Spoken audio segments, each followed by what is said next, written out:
రాష్ట్రంలో కొత్త ప్రభుత్వం ఏర్పడి 100 రోజులైంది. ఈ 100 రోజులు అయి ప్రభుత్వ పరిపాలన ప్రారంభం కాగానే పెద్ద ఉపద్రవం వచ్చింది.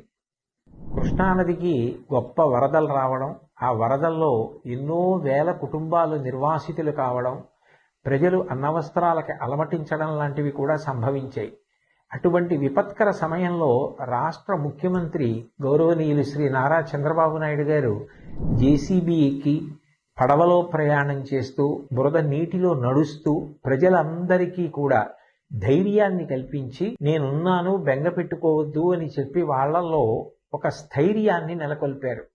అలాగే మంత్రులు, అధికారులు, అనధికారులు అందరూ కూడా ఆ కష్టంలో ఉన్న ప్రజలందరినీ ఆదుకోవాలి అని గొప్ప ఆర్తిని చూపించారు. ఈ సందర్భంగా ప్రత్యేకించి ప్రస్తావించవలసిన వారు పారిశుధ్య సిబ్బంది. అనేక పురపాలక సంఘాలలో పనిచేస్తున్న వారందరూ కూడా విజయవాడ పట్టణానికి చేరుకుని అక్కడ అంటువ్యాధులు ప్రబలకుండా ఉండడం కోసం బ్లీచింగ్ చల్లడం లాంటి కార్యక్రమాలు నిర్వహించడంతో పాటుగా మంచినీటి సౌకర్యం ఏర్పాటు చేయడం, నిత్యావసర వస్తువులు అందచేయడం, ఇవన్నీ కూడా యుద్ధ ప్రాతిపదికన చేశారు.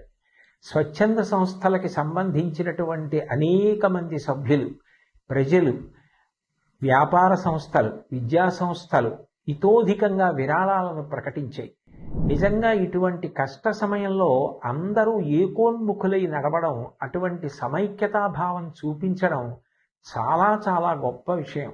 భాగవతంలో పోతన గారు ఒక మాట అంటారు, పరహితము చెయ్యునెవ్వడు పరమహితుండగును భూత పంచకమునకును, పరహితమే పరమధర్మము పరహితునకు నెదురు లేదు పర్వేందుముఖి అంటారు. పరుల యొక్క హితం కోసం ప్రవర్తించే వాళ్ళు ఎవరుంటారో వాళ్ళకి పంచభూతాలు కూడా సహకరిస్తాయి. ఇటువంటి కష్టకాలం వచ్చినప్పుడు ప్రజలందరూ కూడా ఒకే త్రాటి మీద నిలబడడం, అంత గొప్ప సమైక్యతా భావంతో కష్టంలో ఉన్న వాళ్ళందరినీ ఆదుకోవాలని ప్రయత్నించడం చాలా చాలా గొప్ప విషయం. రవీంద్రనాథ్ ఠాగూర్ చెప్పినట్టు, where the mind is without fear and the head is held high, where the world has not been broken up into fragments by narrow domestic walls అని స్త్రీ, పురుష, పండిత, పామర, కుల, మత, వర్ణ, వర్గ, ధనిక, పేద విచక్షణ లేకుండా అందరూ ఒక్కటిగా నిలబడి ఆ ఆపదని ఎదుర్కొన్నటువంటి విషయం నిజంగా ఎంతో స్ఫూర్తిదాయకం.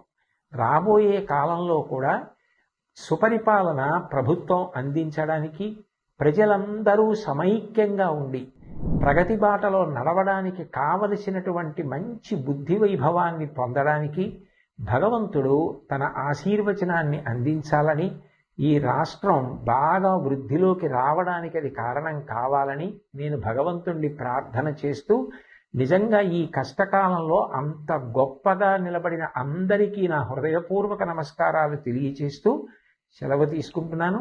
స్వస్తి.